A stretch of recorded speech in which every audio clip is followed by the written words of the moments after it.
What's up, YouTube? In this video, I'm going to talk about how to create your killer offer and differentiate yourself from everyone else in the marketplace.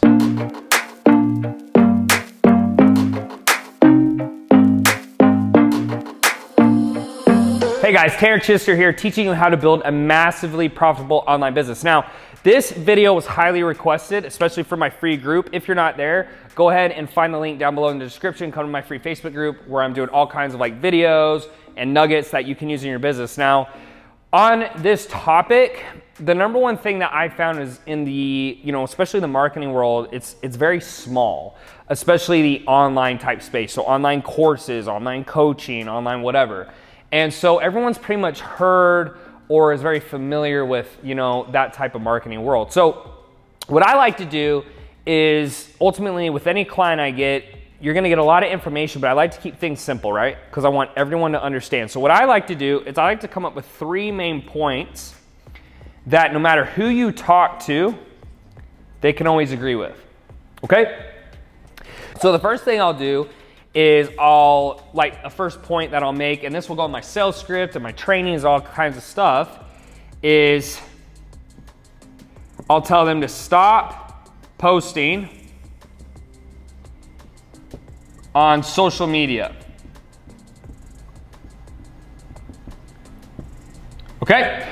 So, for example, and I'm gonna walk you through this. So let's say I'm on a webinar or I'm on a sales call and I'll say, look, a lot of you think that if you build a massive social media following, you're gonna make a lot of money. In fact, at the time I'm starting this YouTube channel, I only have like 1,600 subscribers. It's not very much, yet I make millions and millions of dollars a year because I understand systems and operations and lead flow. So the first thing I'll say to them a lot of times, I'll say, look, stop posting on social media. It's not helping you.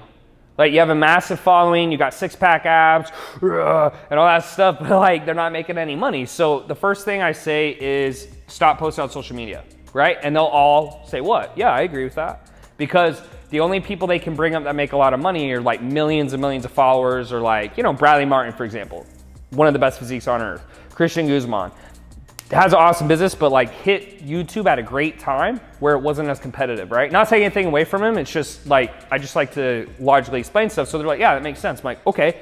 So make a point that they can agree with that's a big problem in your industry, okay? So first thing would be make a point that they can agree with that's a big problem in your industry. Then you do it one more time.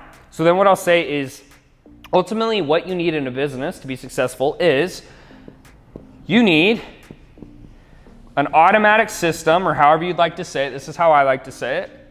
So you need an automatic system that brings you unlimited leads on demand.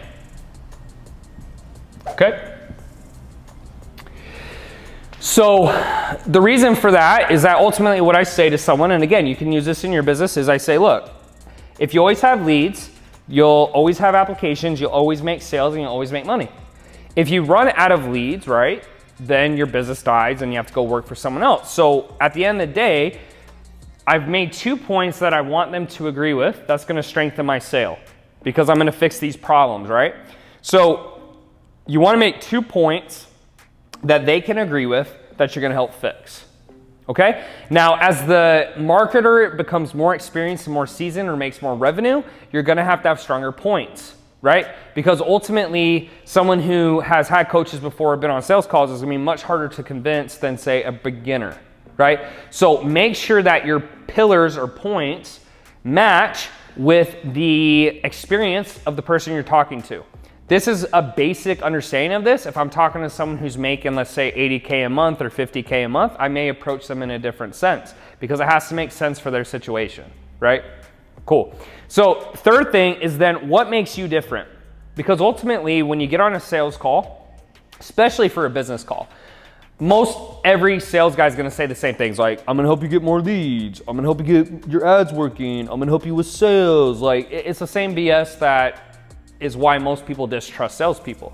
So what I like to do for my third point is I like to make a point that separates me from everyone else. Okay, so when I was fitness coaching, right, I'd say something like, so getting people in shape, losing weight, I say, look, I've been on 12 magazine covers, I've done this, I've done that. You know, I have an amazing body. I know I'm not as good a shape as I used to be, guys, but maybe Isaiah can throw up some of my old modeling pics up here. And that was a selling point because it's like, look, obviously I know what I'm doing. So the chances are I can get you in shape rather than someone else who's a little more overweight, right? In business coaching, it's the same thing. So when I started helping trainers, it wasn't until after I built a 7-figure business, right? So I'll say, well, look, there's a lot of coaches out there, but how many of them have built a 7-figure fitness business before they started teaching you how to do it? And they're usually like, well, not very many. I'm like, yeah, exactly. And because I still have that business and it still runs, right? Wouldn't it make sense that I could help you too, right? And it was just a logical argument where they're like, yeah, I mean, it does make sense. So it's like, obviously, you know that almost everyone you talk to is going to say some type of variation of these 2 points, even though they agree with them. They know they need help, but they're like, well, everyone tells me that. You're like, exactly. So logically, the reason most people work with me is that I'm one of the only guys in this space who doesn't have a massive following and sells packages that, you know, are over 3,000 plus, who's done this before. And so it would really strengthen my sale and my positioning because they're like, yeah, like that's logical.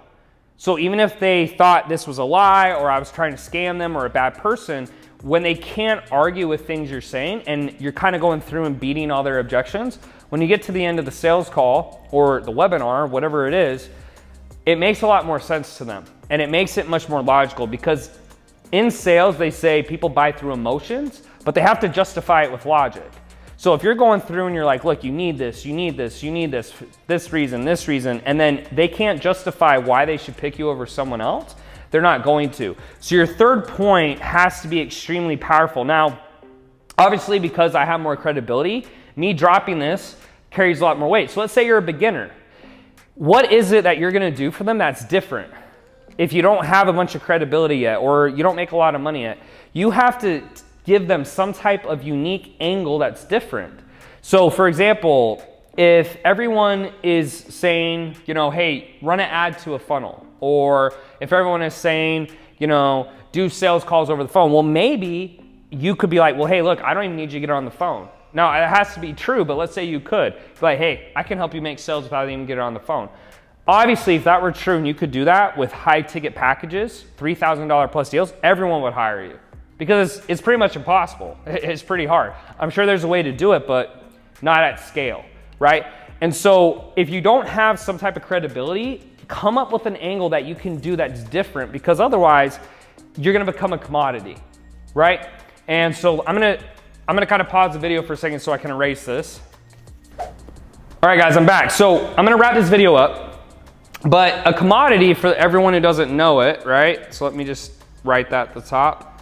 Commodity is anything where price becomes the only thing you have going for you. So I'm gonna list out a couple commodities in our society. Gas, right? All does the same thing. Who has the cheapest? Soap, okay? Food for the most part, right? Unless you like really want to go to a nice steakhouse, it really doesn't matter how expensive the food is. A banana's a banana, apple's an apple, right? Shoes, okay? Cars, like anything where the only reason someone would pay more money is if you could differentiate yourself. And this whiteboard's about to fall, guys, so I might end the video. Yeah, it's dying. I'll just hold it. So basically, and you can see this in a lot of YouTube videos, right? Because this is what happens. But basically, all I'm trying to wrap this video up is that at the end of the day, if you can't set yourself apart with your offer with those 3 pillars, then you just become a commodity, and that's why a lot of business owners fail. Because instead of separating themselves from the marketplace, the buyer just goes, oh, well, you just sell gas, and you just sell soap, and you just sell food, and it's all the same to them, and so they don't really care because they're just like, well, that's nice, but ultimately I can get that somewhere else for cheaper, so I'm not gonna buy yours. So that's the video, guys. If you like it, make sure to hit that like button and subscribe. And as always, I'll see you in the next video with my slanting dine whiteboard. Talk soon.